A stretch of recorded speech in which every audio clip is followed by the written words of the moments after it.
Ja vaatame nüüd siis keerulisemat teemat natukene.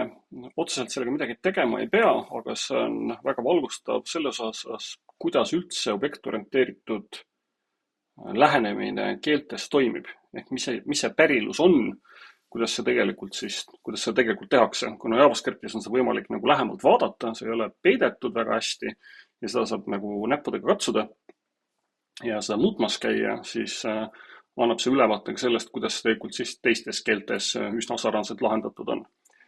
Ehk siis JavaScriptis on siis selline asi nagu prototüppal pärilus või prototüpikal pärilus. Ametlikult see prototüppal inheritance. Ja mida siis tähendab, on see, et kõikidel objektidel JavaScriptis on siis selline peidetud väli mingil määral nagu kahtede kandiliste sulgude sees prototype, mis siis viitab kas mõnele teisele objektile või nullile. Ja seda saab ka siis sellise ajaloolise propertiga kaks alakriipsu, proto kaks alakriipsu ka proovida ja vaadata, et kas sellel on siis väärtust või ei ole. Ja moodsas JavaScriptis on selleks kaks funktsiooni, object.getPrototypeOf ja object.setPrototypeOf. Ja seda objekti, millele üks objekt viitab teise seest, nimetatakse siis prototüübiks. Ja kui me siis üritame objekti seest mingisugust funktsiooni välja kutsuda või mingit väärtust lugeda ja seda ei ole selle objekti sees, siis JavaScript läheb tase kõrgemale ja proovib leida seda nii-öelda selle ema objekti seest, ehk siis justkui mööda päriluspuud üles sõita. Ja kui seal sees ei ole, siis läheb järgmise juurde, nii kaua, kuni see prototype siis lõpuks tuleb talle nullina vastu. Ja kui me siis kirjutame või kustutame midagi, siis nüüd üritame property'd ära kustutada, siis see kustutatakse ära ainult selle objekti seest, ehk sellest kõige alamast objektist, see, millega me otse tegeleme. See ei sõida ülesse poole mööda puud ja ei ürita kuskilt siis päriluse puust seda ära kustutada. Ja kui me siis kutsume välja näituseks objekti seest mingi meetodi, aga tegelikult seda meetodit seal objektis ei ole ja minnakse mööda päriluspuud ülesse, siis this selle meetodi sees refereerib ikkagi siis seda last, mitte siis seda ema, mille seest see mingisugune meetod välja kutsuti. Ehk siis meetodid alati töötavad siis selles kontekstis, mis siis oli see algne objekt. Ja kui me siis loopime for in'iga üle objekti väljade, siis me saame mõlemad, nii siis selle objekti enda native või nii-öelda see päriselt olemasolevad asjad, kui ka kõik see, mis tuleb läbi kogu selle pärilusahela. Kõik ülejäänud igasugused võtiväärtusmeetodid, mida me saame seal kasutada, töötavad siis ainult selle objekti enda peal ja ei lähe mööda puud üles, aga for in läheb siis ka mööda ülesse. Pildina näeb siis välja umbes selline, meil on objekt, seal sees on siis see prototype väli, mis siis viitab mingisugusele teisele prototüüp objektile. Ja samasugune asi on meil siis ka olemas konstruktor funktsiooni sees. Ja kuidas see siis välja näeb? Näeb siis koodi mõistes välja niimoodi.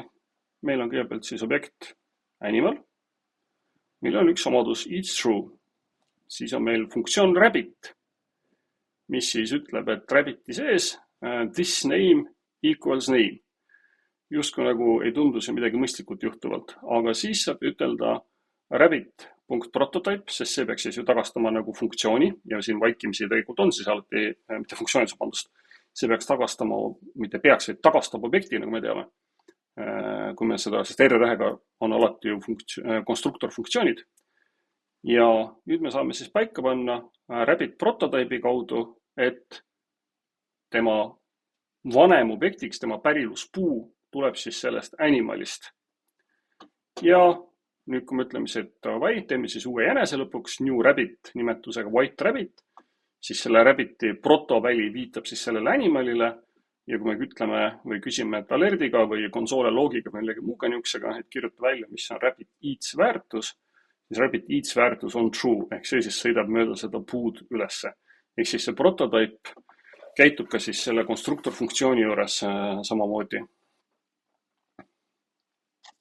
Ja igal funktsioonil on siis tegelikult see prototüüp olemas isegi kui me seda ei tee. Ja siis standardne prototüüp on siis objekt, millel on ainult üks property konstruktor, mis siis viitab tagasi iseendale. JavaScript siis ei taga, et seal oleks see õige konstruktorväärtus. Ja kui me siis asendame, ehk seda ei tagata, et seal kogu aeg oleks alguses, ehk kui me asendame selle prototüübi, siis seda konstruktorit selles enam ei ole. Ja tavalistel objektidel siis see prototüüp on mitte midagi erilist, see on lihtsalt siis tavaline property, ei midagi lihtsamat või keerulisemat. Ja kus siis neid prototüüpe kasutatakse, on siis nii-öelda native prototüübid, kus see laiad käigus on, ehk siis JavaScript ise. Ja kõik need sisseehitud konstruktorid siis seda asja kasutavad. Ehk siis näiteks short notation objekt võrdub on sama, mis objekt võrdub new object. Ja kus siis objekt on built-in object konstruktori funktsioon. Ja välja näeb ta siis umbes selline. Let object ja alert object ja vastuseks saame objekt. Ehk mis siis viitab sellele, et prototüübi seest saadakse kätte siis toString ja mis iganes veel meetodid, mis siis võimaldavad päriselt siia alertil seda välja kirjutada. Kuskilt tuleb selle stringi representatsioon saada. Meie just oleme teinud ainult tühja objekti, aga teoorias siis nagu silma järgi nagu ei tohiks mingit pärilust olla, aga nii nagu JavaScriptiski C-Sharpis oli, et kõik asjad tegelikult pärinevad mingisugusest system objectist, nii ka siin umbes. Ja nii see siis välja näeb, see päriluspuu päriselus, massiivid, funktsioonid, numbrid, kõik nad siis viitavad oma sellisele baasklassile, mis omakorda viitab baasobjekt prototüübile, mis siis lõpuks omakorda kõige kaugemas otsas siis viitab nullile, ehk siit enam kaugemale see pärilus edasi ei lähe. Ja mis teeb selle asja huvitavaks, miks need prototüübid üldse kasulikud on, tavaliselt me omaenda koodis väga nagu näppida ei taha, omaenda objektide juures pole otseselt tarvis kunagi, ehkki võib-olla mõnel, aga mis teeb asja huvitavaks on see, et me saame kasutada või muuta seda, mis on JavaScriptis sisse ehitatud. Ja see on nagu tore, ehk me saame siis minna stringi juurde, võtta ette selle string prototüüpi ja minna sinna sisse midagi muutma. Ja sellega saab igast huvitatud asju teha, näituseks võtta selle stringi prototüübi ja panna sinna külge endale show funktsiooni. Ja nüüd on see igas stringis automaatselt meil olemas. Ehk saame rahulikult kirjutada näiteks string boom.show. Ja siin see funktsioon lihtsalt kirjutab selle stringi enda väärtuse välja. Ja töötab siis see ka tõesti ka primitiividel on ju string number boolean, ehkki nad ei ole objektid, aga kuna nendel on olemas need konstruktorfunktsioonid, string number boolean, siis justkui tekib tunne, et keel siis seal nii-öelda feigib ja annab meile võimaluse neid stringi numbreid ja booleane niimoodi muuta või laiendada. Toimib täitsa edukalt. Nüüd siis uuemas JavaScriptis tuli siis ka juurde klassid. Ja millel nüüd ka siis on päriselt olemas konstruktori meetod. Ehk nüüd me siis saame kirjutada midagi sellist nagu klass, see nüüd enam ei ole mingi funktsioon. Tegelikult muidugi ma valetan, nurga taga ikkagi on funktsioon, see on lihtsalt syntaktiline suhkur, aga meile ta vähemalt välja paistab siis sellisena, et tegemist justkui oleks õige mingi iseseisva klassi definitsiooniga. Siin on siis konstruktor ja saate siis mingisuguse portsu, mingisuguseid meetodid siia kirjutada. Siia siis komasi vahele ei käi ja klassi sees on meil alati automaatselt strict mode, isegi kui meil kuskil väljapool seda strict mode ei ole. Ja edasi käituta siis nagu see konstruktor funktsioongi. Ja tegelikult on ta siis niisugune nagu fake funktsioon on ju. Funktsiooni enda kood, kui seal sees nagu justkui peaks ette kujutama, et on mingi kood, võetakse sellest konstruktorist ja kõik võimalikud klassi meetodid, mis me siin defineerime endale, need tegelikult automaatselt salvestatakse siis sinna prototüüpi. Ehk reaalselt me saame funktsiooni myClass ja myClassil on .prototüüpe ja selle meetodid on siis kõik myClass.prototüüpe sees. Ehk kui me hakkame nagu mingisuguseid myClassist instantse tegema, siis konstruktor on see body selles funktsioonis ja kõik need prototüübid siis automaatselt viitavad läbi päriluspuu siis sinna ühte kesksesse kohta.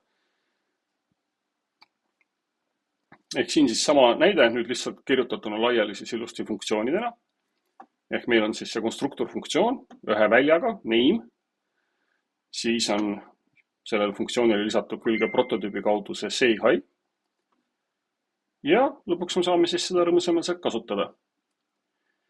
Ehk siis ka niisuguse nagu joonisena sama asi. Meil on user, konstruktor, mis on tegelikult see funktsioon on ju, või funktsiooni body ja siis see prototype, mis siis viitab kuhugi järgmisele kohale, kus siis kõiki neid asju hoitakse. Ja kas ta siis on syntactic sugar? Võib-olla siis päris puhtalt ei ole, on ju, ehk seal on siis spetsiaalne sisemine property function kind väärtusega klass konstruktor. Ja seda klassi konstruktorit peab siis alati läbi keywordi new kutsuma. Siis on meil olemas ka selline asi nagu class expression, samamoodi nagu meil oli funktsioon, ehk me saame ka täiesti ütelda, et meil on miskisugune muutuja on võrdne klassiga let user ja sellega saab siis igast asju teha, seda saab ringiratast sinna-tänna saata ja igast muid kovalusi korda saata. Nüüd siis ka siin funktsioon make class, phrase deklareerib klassi ja tagastab selle. Ja sellega saab nüüd siin igast asju teha, on ju. Make class hello, ehk siis teeb meile ühe klassi, mille sees on say hi meetod, mille saab siis välja kutsuda. Ehk igasuguseid veidruseid saab niimoodi korraldada.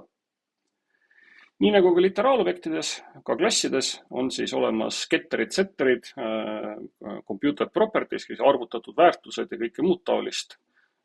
Saate siis computer properties teha selliseid veidraid nimesid tühikuga ja kõike muud taolist, kui tahtmist tuleb. Ja siin siis näide getterist ja setterist ja siis sellest, et meil on olemas siin this name ja see kuskil on siis see nii-öelda private muutuja. Algselt JavaScripti klassides pikka aega private asju olemas ei olnud ja privateid deklareeriti siis kokkuleppeliselt läbi muutuja nime, mis on alakriipsuga.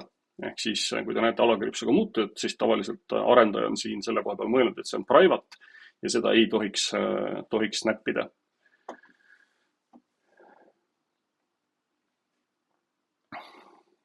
Ja siin on ka näha sellest klassi kasutamine, ka nüüd siis, kus siis valideerimisega, ehk kui me ütleme, et new user anname tühja stringi, kutsutakse välja konstruktor, siin proovitakse seda nime ära salvestada, kuna see ei ole alakriipsuga, vaid on meil getter-setter, siis ta jõuab siia setterisse, antakse väärtus siia ja siin mingit väärtustamist ei toimu ja midagi ei tagastata ja öeldakse, et alert, nimi on liiga lühikene.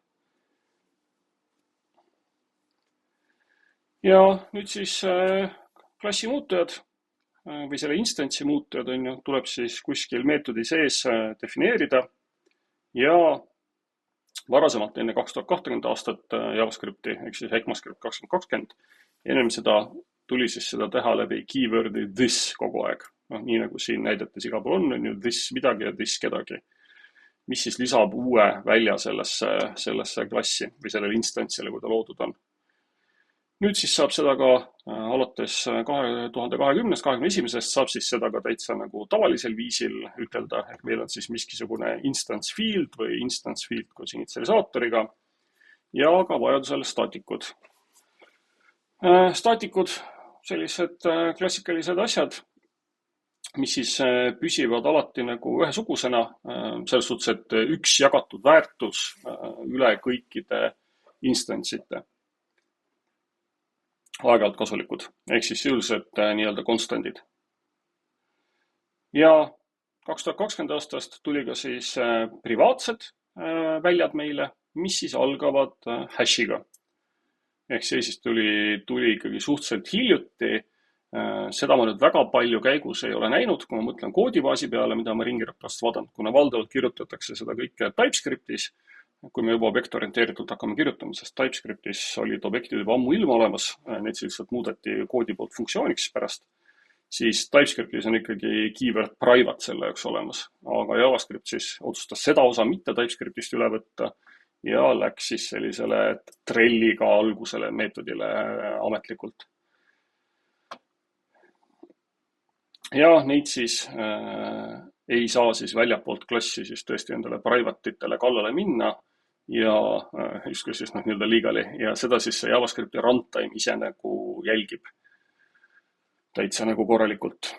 Ja see nüüd on siis tõesti JavaScripti enda tugi, mitte siis TypeScripti mingisugune asi sinna peale ehitatud. Klassidel on nüüd siis ka olemas pärilus, dog extends, näiteks või klass dog extends mingi teine klass. Ja kui siis selles alamklassis on olemas ka konstruktor, mis midagi teeb, siis enne kui te saate kasutada keyword'i this, peate siis välja kutsuma kõigepealt emaklassi superi ehk siis emaklassi konstruktori. Jah, näiteks siis sellisel viisil kutsume välja super arguments või siis super function on parent ehk siis nii-öelda selle sõna super järgi, see on siis see, mis pöördub vanema poole, mingites keeltes on ta siis base näituseks. Siin jällegi näide kuidas siis see puu kokku tuleb, et meil on animal ja animalil on oma prototype ja kui me nüüd extendime oma rabbitit animalist, siis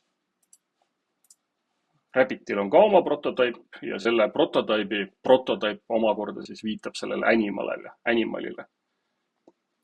Ja kui me siis teeme päriselt siis rabbit instance, siis selles instance'is selle prototüüp viitab siis rabbiti klassi prototüübile, mis siis viitab sellele animali prototüübile ja need on siis need konstruktorfunktsioonid siin.